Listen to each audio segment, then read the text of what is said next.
Hello friends, welcome to our YouTube channel तैयारी beginners की। आज है 4 सितंबर 2020। Important current affairs with static GK हम डिस्कस करेंगे, तो वीडियो पूरा देखिएगा और चैनल को सब्सक्राइब भी कीजिएगा।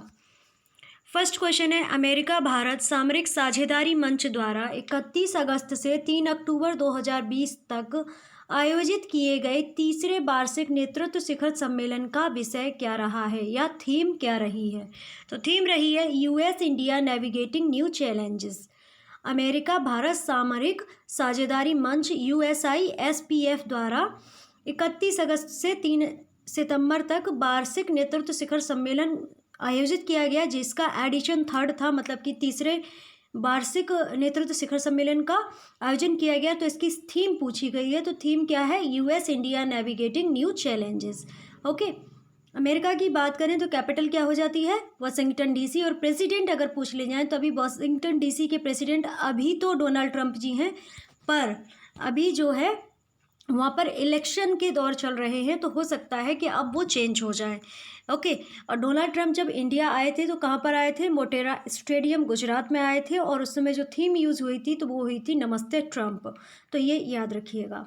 अगला क्वेश्चन है, टाइम्स हायर एजुकेशन संस्था की विश्वविद्यालय रैंकिंग 2021 में प्रथम स्थान पर कौन सा विश्वविद्यालय है विश्व स्तर पर? तो प्रथम स्थान पर है ऑक्सफोर्ड विश्वविद्यालय, जो कि ब्रिटेन की यूनिवर्सिटी है।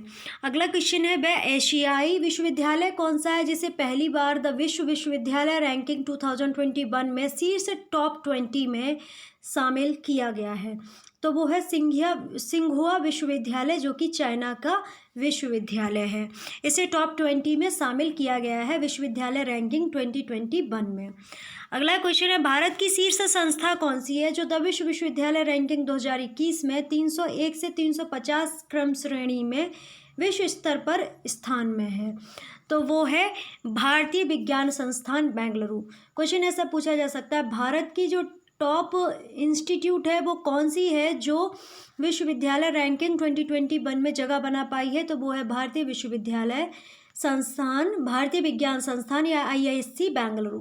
अगला क्वेश्चन है, द विश्वविद्यालय रैंकिंग 2021 में जगह पाने वाले भारतीय विश्वविद्यालयों की संख्या कितनी है? तो वो है 63। अगला क्वेश्चन है, 2 सितंबर को केंद्रीय मंत्रिमंडल ने कपड़ा समिति भारत और किस मंत्रालय के निशान केन गुणवत्ता मूल्यांकन केंद्र के बीच एक समझौता ज्ञापन पर हस्ताक्षर करने के लिए मंजूरी दे दी है? तो जापान और भारत के बीच में ये मंजूरी हुई है कपड़ा समिति के लिए। ओके, अब कपड़ा मंत्रालय की अगर बात करें तो जो ये मिनिस्ट्री जो है स्मृति जुबिन ईरानी के पास में है, और इनका जो निर्वाचन क्षेत्र है अमेठी उत्तर प्रदेश है। अब जापान की बात हो रही है, तो जापान की बात करें तो जापान की कैपिटल हो जाती है टोक्यो, करेंसी हो जाती है येन। ओके, शिंजो आबे यहाँ पर प्राइम मिनिस्टर हैं। जापान की संसद बहुत ज़्यादा पूछी जाती है, जापान की संसद को कहा जाता है डाइट। ओके, अगला क्वेश्चन है, 2 सितंबर को केंद्रीय मंत्रिमंडल ने किस कार्यक्रम को मंजूरी दी है जो नागरिक सेवकों के लिए क्षमता निर्माण की नींव रखने के लिए संरक्षित किया गया है? तो राष्ट्रीय नागरिक सेवा क्षमता विकास कार्यक्रम को केंद्रीय मंत्रिमंडल ने मंजूरी दे दी है, क्योंकि क्यों दी है? नागरिक सेवकों के क्षमता निर्माण की नींव रखने के लिए। अगला क्वेश्चन है, एकीकृत सरकारी ऑनलाइन प्रशिक्षण मंच कौन सा है जो NPCSCB के तहत स्थापित किया जाएगा? तो वो है आई गॉट कर्म योगी। अगला क्वेश्चन है, NPCSCB के तहत वार्षिक क्षमता विकास योजनाओं का अनुमोदन करने में PM सार्वजनिक मानव संसाधन परिषद की सहायता के लिए स्थापित किए जाने वाला आयोग कौन सा है? तो वो है क्षमता विकास आयोग। अगला क्वेश्चन है, उच्चतम गुणवत्ता मानकों वाली प्रभावकारी सेवा प्रदायगी सुनिश्चित करने में भारतीय नागरिक सेवकों को समर्थ करने के लक्ष्य से नया अभियान कौन सा है? तो वो है मिशन कर्मयोगी। अगला क्वेश्चन है, जनजातीय मामलों के मंत्रालय और किस संस्था द्वारा 3 और 4 सितंबर को राष्ट्रीय जनजातीय अनुसंधान सम्मेलन आयोजित किया जा रहा है?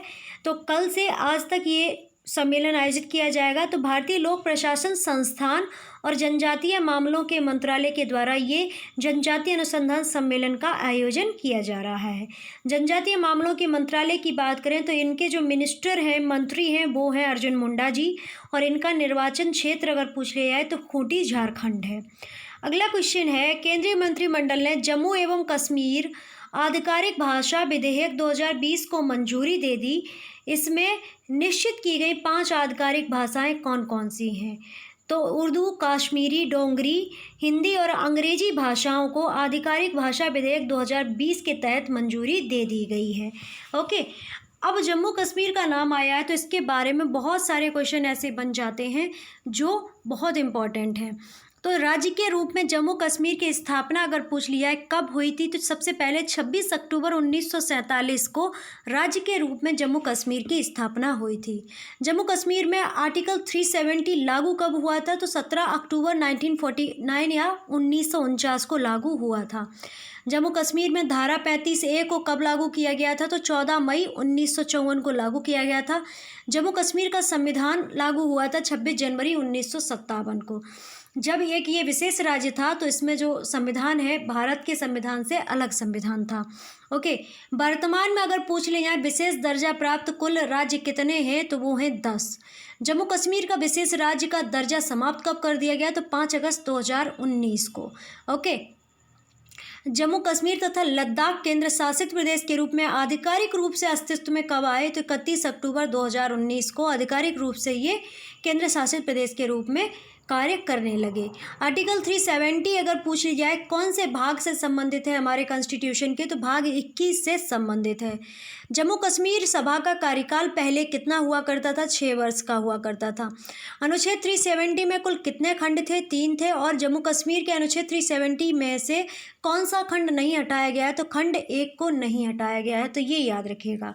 ओके, अगला क्वेश्चन है, 1 सितंबर से सांख्यिकी एवं कार्यक्रम कार्यान्वयन मंत्रालय में नए सचिव के रूप में किसे नियुक्त किया गया है? तो छत्रपति शिवाजी को नियुक्त किया गया है।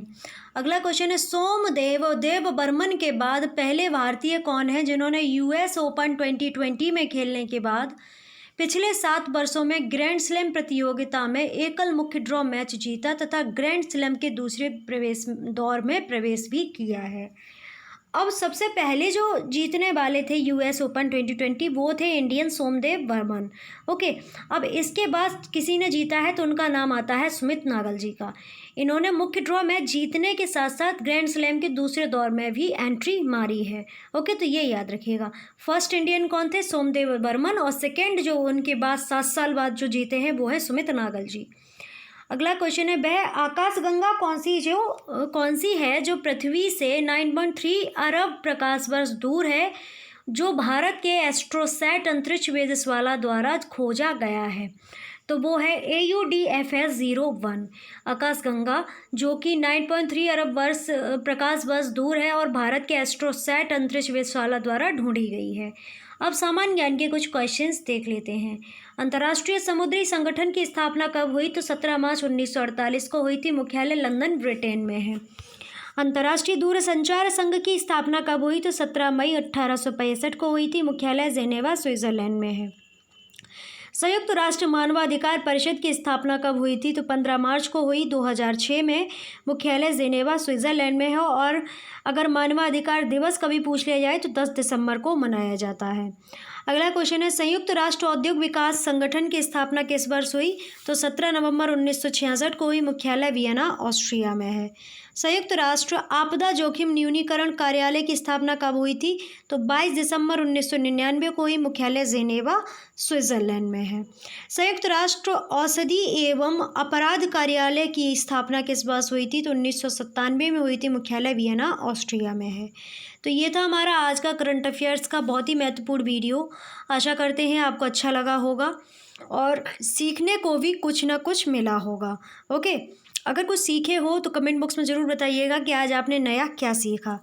एंड चैनल को सब्सक्राइब करना बिल्कुल मत भूलिएगा, लाइक भी कीजिएगा और वीडियो को शेयर भी कीजिएगा। ओके। एंड टेलीग्राम ग्रुप को ज्वाइन कर लीजिएगा, जिससे वहाँ पे क्लास की पीडीएफ मिल जाया करे आपको, और आप नोट्स बनाना चाहें तो नोट्स बनाएं, अन्यथा रिवीजन के तौर पर पीडीएफ आपके पास रहेगी। ओके। ऑडियो सुनने के लिए आप हमारे खबरी प्लेटफॉर्म को ज़रूर ज्वाइन कीजिएगा, उसका लिंक आपको वीडियो के डिस्क्रिप्शन में मिल जाएगा, वहाँ से आप ऑडियो सुनिए या वीडियो देखिए, आपका बहुत ज़्यादा बेनिफिट होगा। And Facebook, Instagram, Twitter and share chat से भी जुड़ सकते हैं, उनका भी लिंक वीडियो के डिस्क्रिप्शन में मिल जाएगा, वहाँ से आप ज्वाइन कर सकते हैं। ओके। आपके क्वेश्चन हो, कोई क्वेरी हो, कोई डिमांड हो, कमेंट बॉक्स में मेंशन कीजिएगा, उसको प्रॉपर तरीके से फुलफ़िल करने का प्रयास किया जाएगा। ओके। एंड घर पर रहिए, बिना मतलब बिल्कुल बाहर मत जाइएगा, स्वस्थ रहिए, मस्त रहिए, अपना अपने परिवारीजनों का ख्याल रखिएगा, मन में हमेशा जुनून रखिएगा, हासिल कर लेंगे मुकाम अपना, तभी चैन से बैठेंगे। जो भी एनवायरनमेंट हो रहा है कि अब कि वैकेंसी नहीं है, रोज़गार नहीं है, रिज़ल्ट्स नहीं हैं, तो इन सब चीज़ों पे फोकस कीजिए, पर उतना मत कीजिए, अपनी तैयारी पे फोकस कीजिए। वैकेंसीज़ जब भी आएंगी, भले 10 आएँ, 15 आएँ, 200 आएँ, 1000 आएँ, आपको एक सीट अवेलेबल चाहिए होगी बस। आपको 1000 पे नहीं लड़ना, आपको अपने लिए लड़ना है। ओके। तो बस उस पर फोकस कीजिएगा, तैयारी करते रहिएगा, इतनी अच्छी तैयारी कीजिएगा ना, जब भी कितनी भी वैकेंसीज़ आएँ, आपका बस सिलेक्शन हो जाना चाहिए। तो आप सभी का बहुत बहुत धन्यवाद वीडियो वॉच करने के लिए। Don't forget subscribe and share.